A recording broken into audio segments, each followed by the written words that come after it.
ನಮಸ್ತೆ ಎಲ್ರಿಗೂ. ಕಿಚನ್ ಕನ್ನಡತಿ ಯೂಟ್ಯೂಬ್ ಚಾನಲ್ಗೆ ಸ್ವಾಗತ.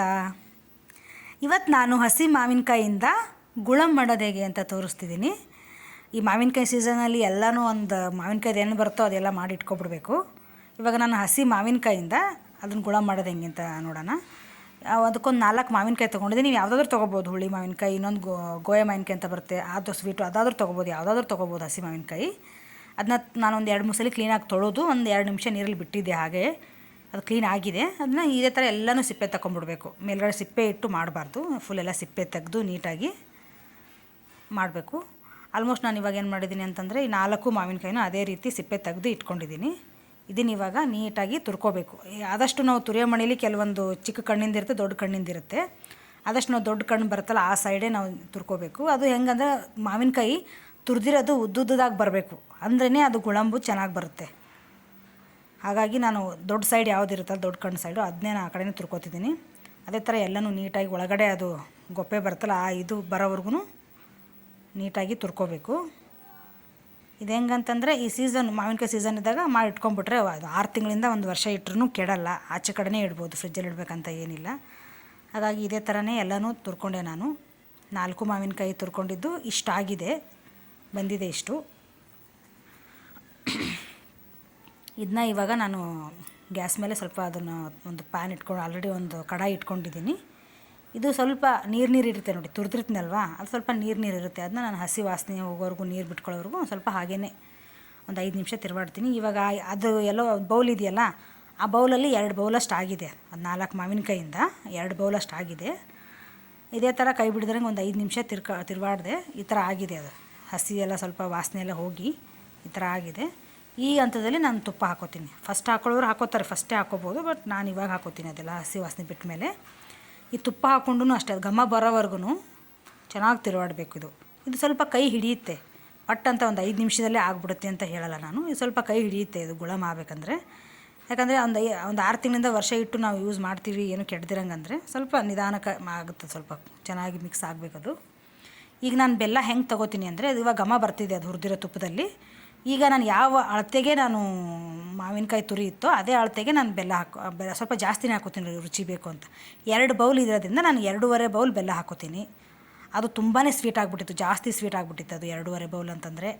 ನೀವು ಹಾಕೊಳ್ಳೋರು ತುಂಬ ಸ್ವೀಟ್ ಬೇಡ ನಮಗೆ ಅಂತಂದರೆ 1:1 ರೇಷೋ ಥರ ನೀವು 2 ಬೌಲ್ಗೆ 2 ಬೌಲ್ ಹಾಕೋಬೋದು.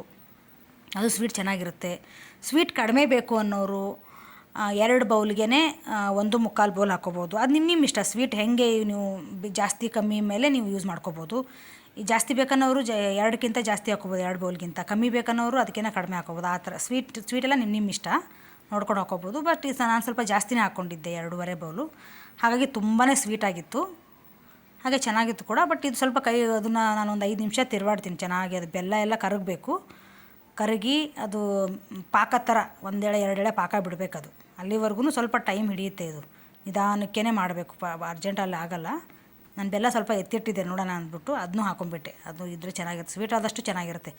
ಯಾವಾಗಲೇ ಆಗಲಿ ಸ್ವೀಟ್ಗೆ ಸ್ವಲ್ಪ ಸ್ವೀಟ್ ಬೆಲ್ಲ ಮುಂದೆ ಇದ್ದರೆ ಮತ್ತು ತುಪ್ಪ ಇದ್ದರೆ ಅದು ಟೇಸ್ಟ್ ಜಾಸ್ತಿ ಚೆನ್ನಾಗಿ ಕೊಡುತ್ತೆ. ನಾನೊಂದು 5 ನಿಮಿಷ ಹಾಗೆ ಬೆಲ್ಲ ಅದೆಲ್ಲ ಮಿಕ್ಸ್ ಮಾಡಿ ಇಟ್ಟಿದ್ದೆ ಮುಚ್ಚಿ. ಇನ್ನೂ ಅದು ಗಟ್ಟಿ ಆಗಬೇಕಿದು. ಇನ್ನೂ ನೋಡಿ, ಇನ್ನೂ ಇವಾಗ ಕರಗ್ತಿದೆ, ಸ್ವಲ್ಪನೇ ಕರಗ್ತಿದೆ. ಪೂರ್ತಿ ಬೆಲ್ಲನೂ ಕರಗಿಲ್ಲ, ಮಿಕ್ಸ್ ಆಗಿಲ್ಲ. ಅದನ್ನ ಅಲ್ಲೇ ಸ್ವಲ್ಪ ಕುದಿಯೋಕ್ಕೆ ಬಿಟ್ಬಿಟ್ಟು ನಾನು ಸ್ವಲ್ಪ ಏಲಕ್ಕಿ ರೆಡಿ ಮಾಡ್ಕೊತೀನಿ. ಏಲಕ್ಕಿ ಇವಾಗಲೇ ಹಾಕೊಂಡ್ಬಿಡಲ್ಲ, ಫಸ್ಟೇ. ಅದು ಲಾಸ್ಟಲ್ಲಿ ಹಾಕ್ಕೊಂಡ್ರೆ ಅದ್ರ ಘಮ ಬರುತ್ತೆ. ಹಾಗಾಗಿ ನಾನು ಸ್ವಲ್ಪ ಏಲಕ್ಕಿ, ಒಂದು 4 ಏಲಕ್ಕಿ ತೊಗೊಂಡಿದ್ದೀನಿ. ಅದಕ್ಕೊಂದು ಸ್ವಲ್ಪ ಸಕ್ಕರೆ ಹಾಕ್ಕೊಂಡು ಸಣ್ಣಗೆ ಜಜ್ಜಿ ರೆಡಿ ಇಟ್ಕೊಂಡ್ಬಿಡ್ತೀನಿ. ಆ ಕಡೆ ಅದನ್ನ ಕುದೀತಾ ಇರ್ತದೆ. ಅದೊಂದು ಸ್ವಲ್ಪ ಅದು ಹೆಂಗಂದರೆ ಕುದಿಯೋದು ನಮ್ಗೆ ಹೆಂಗೆ ಗೊತ್ತಾಗುತ್ತೆ ಸ್ವಲ್ಪ ಗಟ್ಟಿ ಅಂತಂದರೆ, ಅದು ಸ್ವಲ್ಪ ಗಟ್ಟಿ ಹಾಕ್ಕೊಂಡು ಬರುತ್ತೆ. ನಾವು ಹಿಂಗೆ ಸ್ಪೂನಿಂದ ಎತ್ತಿ ಹಾಕಿದಾಗ ಪಟ್ ಅಂತ ಬೀಳ್ಬಾರ್ದು. ಅದರದ್ದು ಹದ ಗೊತ್ತಾಗಬೇಕಂತಂದರೆ ಪಟ್ ಅಂತ ಬೀಳ್ತಾ ಇದಲ್ವ, ಸೊ ಇನ್ನೂ ಆಗಿಲ್ಲ ಅಂತ. ಸೊ ಹಾಗಾಗಿ ನಾವು ಇನ್ನೂ ಹಾಗೆ ಬಿಡಬೇಕು ಅದನ್ನು. ಇನ್ನೊಂದು 5 ನಿಮಿಷ ಹಾಗೆ ಕುದಿಯೋಕ್ಕೆ ಬಿಟ್ಬಿಡಬೇಕು. ನಾನು ಆವಾಗಲೇ ಸ್ವಲ್ಪ ಮತ್ತೆ ಮುಚ್ಚಿಟ್ಟಿದ್ದೆ. ಇದು ನೋಡಿ ಹೆಂಗೆ ಕಾಣಿಸ್ತಾ ಇದೆ, ಉದ್ದುದ್ದಾಗಿ. ಅದು ಮಾವಿನಕಾಯಿ ಹೆರ್ಚ್ಕೊಂಡಿದ್ದೀವಲ್ಲ, ಅದು ಹೆಂಗೆ ಕಾಣಿಸುತ್ತೆ ಉದ್ದು, ಆ ಥರ ಚೆನ್ನಾಗಿ ಬರುತ್ತೆ ಆ ಥರ ಇದ್ದರೆ. ಈಗ ನಾನು ಆಲ್ಮೋಸ್ಟ್ ಒಂದು 3/4 ಭಾಗ ಕುದ್ದಿದೆ. ಅದು ನೀರೆಲ್ಲ ಬಿಟ್ಕೊಂಡು ಪಾಕದ್ದು ಗಟ್ಟಿ ಆಗ್ತಾ ಬರ್ತಾಯಿದೆ. ಈ ಹಂತದಲ್ಲಿ ನಾನು ಏಲಕ್ಕಿ ಪುಡಿ ಹಾಕ್ಕೊಂಡು ಇನ್ನೊಂದು 5 ನಿಮಿಷ ಬಿಟ್ಟಿದ್ದೆ ನಾನು ಮೇಲೆ ಮುಚ್ಚಿಟ್ಬಿಟ್ಟು. ಆ ಏಲಕ್ಕಿ ಪುಡಿ ಹಾಕಿ ಮೇಲೆ ಮುಚ್ಚಿ ಬಿಟ್ಬಿಟ್ಟಿದ್ದೆ. ಈ ಸ್ವಲ್ಪ ಆರಿದೆ, ಸ್ವಲ್ಪ ಈ ಥರ ಬಂದಿದೆ ನೋಡಿ. ಈ ಹಂತಕ್ಕೆ ಮೇಲೆ ಹಿಂಗೆ ಹಾಕ್ತಿದ್ರೆ ಸ್ಪೂನಿಂದ ಪಟ್ ಅಂತ ಬೀಳ್ತಾ ಇಲ್ಲ, ಈ ಥರ ಆಗಿದೆ. ಹಿಂಗಾಗಿದೆ ಅಂತಂದರೆ ಪರ್ಫೆಕ್ಟಾಗಿ ಗುಳಂಬ್ ರೆಡಿಯಾಗಿದೆ ಅಂತ. ಇದು ಈ ಥರ ನೀಟಾಗಿ ನಿಧಾನಕ್ಕೆ ಸ್ವಲ್ಪ ಟೈಮ್ ಕೊಟ್ಟು ಮಾಡಿದ್ರೆ 6 ತಿಂಗಳಿಂದ 1 ವರ್ಷ ಆದ್ರೂ ಕೆಡಲ್ಲ. ಚಪಾತಿಗೆ ಮಕ್ಕಳಿಗೆ ರೋಲ್ ಮಾಡಿ ಕೊಡ್ಬೋದು, ಮತ್ತು ಬ್ರೆಡ್ ಜೊತೆ ಜಾಮ್ ಥರನೂ ಕೊಡ್ಬೋದು. ಹೋಮ್ ಮೇಡ್ ಜಾಮ್ ಥರ ಇರುತ್ತೆ, ಚೆನ್ನಾಗಿರುತ್ತೆ. ನೀವು ಟ್ರೈ ಮಾಡಿ, ಹೇಗೆ ಬಂದಿದೆ ಅಂತ ಕಮೆಂಟ್ ಮಾಡಿ. ಈ ವಿಡಿಯೋ ನಿಮಗೇನಾದ್ರು ಇಷ್ಟ ಆದರೆ ಪ್ಲೀಸ್ ಲೈಕ್, ಶೇರ್, ಸಬ್ಸ್ಕ್ರೈಬ್ ಮಾಡಿ, ಬೆಲ್ ಐಕನ್ ಕ್ಲಿಕ್ ಮಾಡೋದನ್ನು ಮರಿಬೇಡಿ. Thanks for watching.